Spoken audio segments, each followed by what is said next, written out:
Бекежан Тілегенов, жамау шалбар мен көк шалбар. Әңгіме. Гаухар да мен де баламыз. Ол 7-де, мен 8 класста оқимын. Мектепке келгенде, не киноға бара қалғанда, алдымен Гаухарды іздеймін. Әйтеуір екеуміз кездейсоқ болса да, тіпті әдейі болса да, жиі кездесе береміз. Кездескен сайын жұдырықтай жүрегім дір ете қалып, жүріс-тұрысым, күлкім, сөзім бәрі де бұзылып өзгеріп сала береді. Гаухарда қысылатын сияқты, екі беті ду ете қалады да, төмен қараған күйі жүре береді. Егер жалғыз бола қалсам, қасынан үндемей өтіп кетем де, артыма жалт қараймын. Ол да бұрыла беріп артына жалтақтайды. Ал қасымда балалар болса, иығыммен қағып өтем. Гаухар ондайда бір түрлі мүләйімсіп, үндемей жүре береді. Тек балалар ғана қарқылдап мәз болып қалады. Арамызда басқа ештеңе бола қойған жоқ. Бір рет кинодан шыға бергенде, балалардың біреуі қағып кетіп, Гаухардың басындағы бөркін жерге түсірді. Менің де аңдып бағып келе жатқаным сол екен, дегенше қағып алып қызға ұсына қойдым. Бөріктің іші жып-жылы екен. Бөркін ұсына беріп, қолым тиіп кетті. Қолы да дәл сондай жып-жылы, мап-майда. Қолымды ток ұрғандай селк ете түсіп, лезде тартып ала қойдым. Өмірімде ең алғаш рет қыз қолын ұстағаным осы болар. Басқа не болды? Басқа көңіл аударарлық ештеңе бола қоймаған сияқты. Айтпақшы, екеуміз бір күні сабаққа таңсәріден келдік. Темір пештің қасындағы партаға тығылып жылынып отырмыз. Мұздай боп, июге келмей сіресіп қатып қалған жансыз қолымызды, су болған биялайымызды жылы қаңылтырға кезек қаримыз. Бір рет қолымды жылытамын деп пешке соза бергенде бетім Гаухардың бетіне тиіп кеткендей болды. «Бетіңнен сүйіп алайын ба?» дедім де өз даусымнан шошып кеттім. Гаухар да қызарып кетті. «Сүйе ғой» дегендей болды бір бөтен дауыс. Мен бұл қылығыма есеп беріп, екшеп ойланып жатуға мұршам келмеді. Ернімді қыздың мұздай бетіне тиер-тигізбестен жұлып алдым. Екеуміз де ұялып жерге қарадық. Басқа ештеңе де болған жоқ сияқты. Бір күні мынандай бір керемет оқиға болды. Мұндайды бұрын-соңды көрген жоқ едім. Өңкей балалар болып, 2-ші тоқсанның аяқталып, қысқы демалысқа шыққанымызды атап өтпекшіміз. Соның бәрін бастаған Гаухардың құрбысы Майра еді. Майра бір орнында тұра алмай, көбелекше ұшып қонған жеңілтектеу қыз. Ол сабақтың артында 4-5-еуімізді жиып алып, ертең кешке үйіне қонаққа шақыратынын айтты. Бұл біз үшін керемет жаңалық еді. Жұрт басына ауыртпалық түскен соғысшыл емес пе? Қонаққа барып, сайраңдамақ түгілі, күнделікті дұрыс тамақ жеп жүрудің өзі біз үшін тоймен тең. Бала болған соң бұрын той-думанға бас сұғып көрген жоқ едім. Кейіннен таршылықтан ба, жоқ әлде әкеміздің соғысқа кеткендігінен бе, әйтеуір қонақтың не екенін де білмей кеттік. Біз жұртқа бармаймыз, жұрт біздікіне келмейді. Тек анда-санда үйімізге азын-аулақ астық түсіп, не соғымыз ойыла қалса, көршілерімізге ауыз тигіземіз. Олар да сөйтеді. Үйге келе сала жанталасып ертеңгі күннің қамына кірістім. Шешем көнелеу ақ көйлегімді жуып, жыртық тесігін жамап, бүтіндеп берді. Пимамның табаны тесіліп, үңірейген тесіктен өлген малдың тіліндей шұлғауым жылдылдап тұр екен. Шешем түнімен мықшыңдап, табандап, лекерлеген болды. Таңертең ерте ояндым. Кешке дейін кірерге жер таба алмай, сенделумен жүрдім де қойдым. Қайда барып, қайда қоярымды білмедім. Есі дертім кешкі тойда, асыға тағатсыздана күтемін. Жиналатын мезгілде жетті бір кезде. Киіне бастадым. Бұтымдағы сырма қоңыр шалбардың әбден ескіріп, тозығы жетіп тұрғанын енді ғана аңғардым. Сау тамтық жері жоқ, тізесі шығып, іріп, жыртылудың азақ алдында. Ар жағынан мақтасы көрінеді. 2-3 жерден көк сәтеннен жамау түсіпті.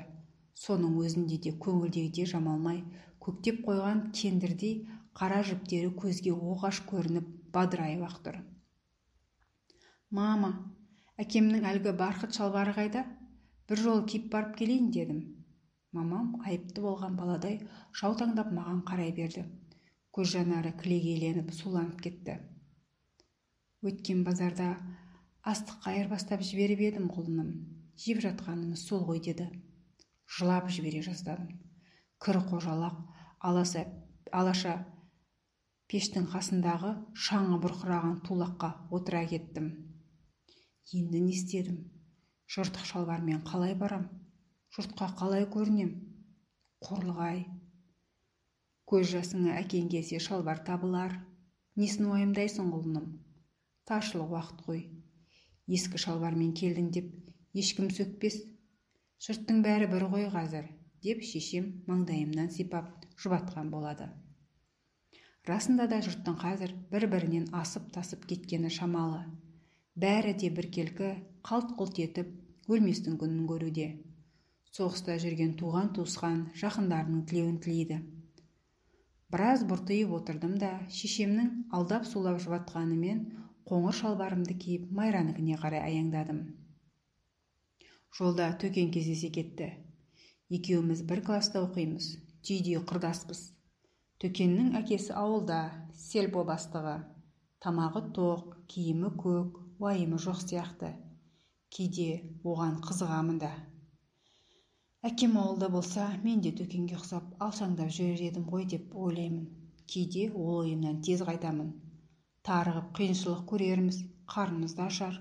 Бірақ кейін соғыс біткенде әкеміз омырауы медаль мен орденге сіресіп келсе, бірге ойнап жүрген өзім құралпас балалардың бетіне қызармай қарамаймын ба? Келсек, балалар жиналып қалыпты. Шуылдасып екеумізді қарсы алды. Гаухар да осында отыр екен. Дөңгелек столдың айналасында үйіріліп шай іштік. Ән салдық. Әсіресе Гаухардың дауысы елден ерекше шығады. Анда-санда маған көз қиығын тастайды да тез тайдыра қояды. Бәрін бүлдірген Майра болды. Жын соққандай, қайдан Гаухардың қасына отыра қалғанын білмеймін, сылқ-сылқ етіп Төкенмен шүйіркелесе кетті. Жай отырған жоқ, Гаухарды әңгімелеріне қосып алды. Бірдемені айтады да мәз болып сықылықтап, Гаухардың құлағына сыбырлайды. Гаухар да маржандай қаз-қатар тізілген әппақ тістерін көрсетіп бірге күледі. Мен ұмытқан сияқты. Мен өз-өзімнен қипақтап, қайта-қайта соларға жалдаңдаумен отырмын. Мына қылықтарын мүлдем ұнатпаймын. Бірақ олар мені адам деп елейтін емес. Кенет Төкен Майрамен орын ауыстырып, екі қыздың ортасына отырып алды. Мен енді өрт болып тұтанып жанып кете жаздадым. Тіпті қылқынып, қысылып бара жатқан соң көйлегімнің жоғарғы түймесін ағытып та жібердім. Шай да су өз жайына қалды. Төкен ыржалаңдап Гаухардың құлағына бірдеме деп сыбырлап жатыр. Қыз да сол баяғы тамаша күлкісімен жымиып, аузына қарап қалыпты. Қандай зымиян залым едің деп қоямын ішімнен. Маған көзіңді мөлдіретіп мүләйімсіп қалушы едің, жыртыңдап жетісіп отырсың ғой. Тіпті тынышым болмады. Қойныма, жауырыныма құмырсқа кіріп кеткендей, денем жыбыр-жыбыр етіп дуылдатып әкетіп барады. Қасынуға мұршам жоқ. Екі көзім соларда. Аңдып бағып отырмын.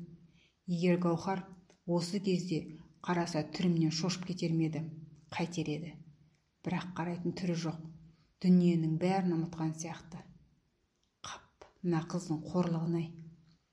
Әйел залым сайқал келеді дегенді біреуден естігенім бар еді.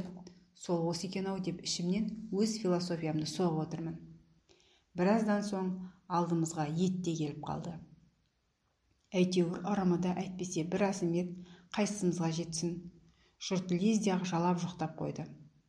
Бір жапырақ аузыма салғаным болмаса, зауқым соқпады. Неге алмадың дегенде ешкім болған жоқ. Ішім лапылдап өртеніп барады. Ауыр күрсініп ыңыранып қоямын.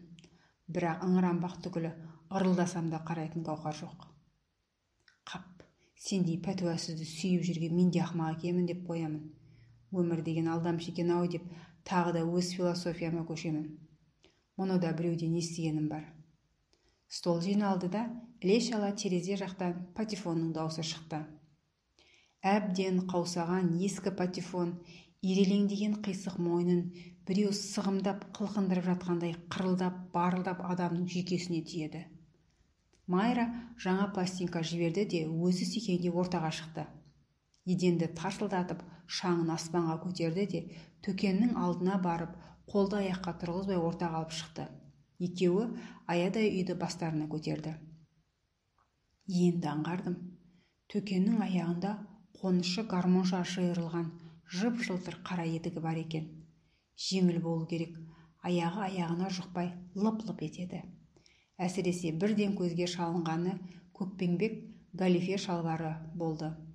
Осы судай жаңа көк галифені көргенде бірден жаман шалбарым есіме түсе кетті.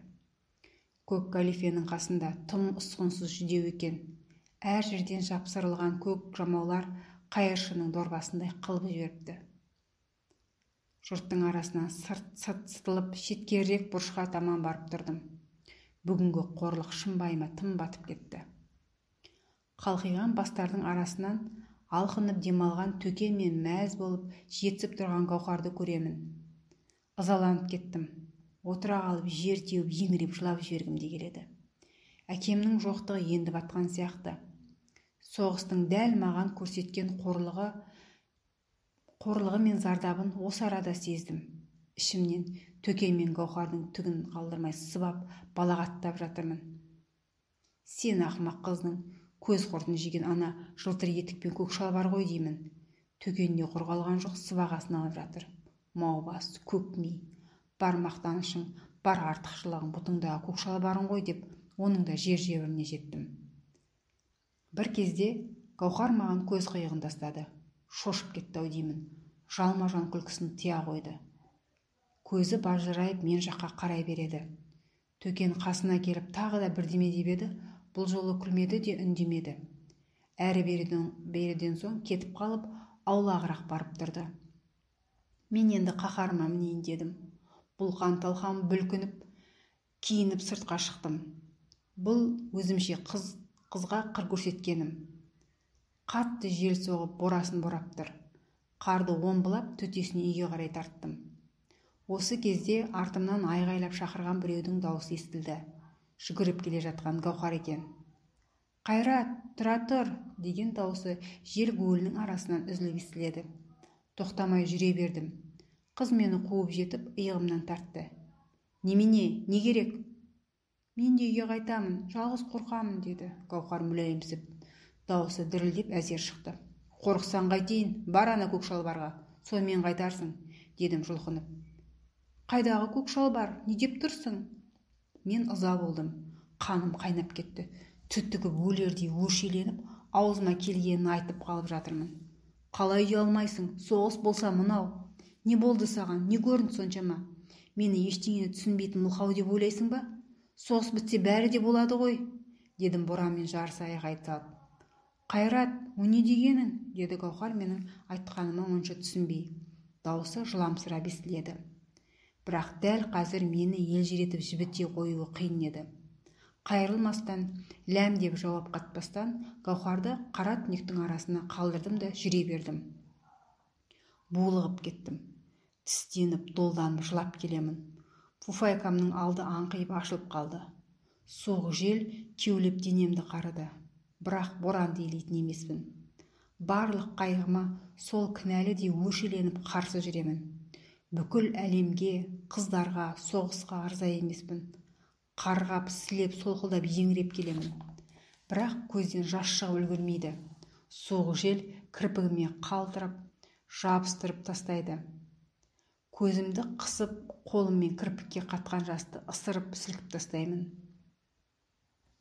Менің алғашқы махаббатым осылай аяқталды. Әрине, алғашқы махаббат дегеннің дүниеде бары рас болса. Кім білсін, мүмкін мұным қателік ағаттықта шығар. Бірақ дәл сондай сұрапыл ауыр жылдары махаббатқа, сүйген адамына басқаша қарау тіпті мүмкін емес сияқты. Ол сен үшін керемет, бір қымбатты, асыл нәрсе, қасиетті ұғым. Ал егер осы мөлдірде таза нәрсенің титімдей жер ғана шетінеп, иненің жасуындай сынық түссе, кешірмейді екенсің. Гауһарды қазір де жиі есіме аламын. Ол маған әлі де сол ұяң, сүйкімді бейнесінде көрінеді. Егер екеуміз бір-бірімізге дәл қазір кездесе қалсақ, сол қылықтарын кешірер ме едім? Қайтер едім? Тіпті білмеймін.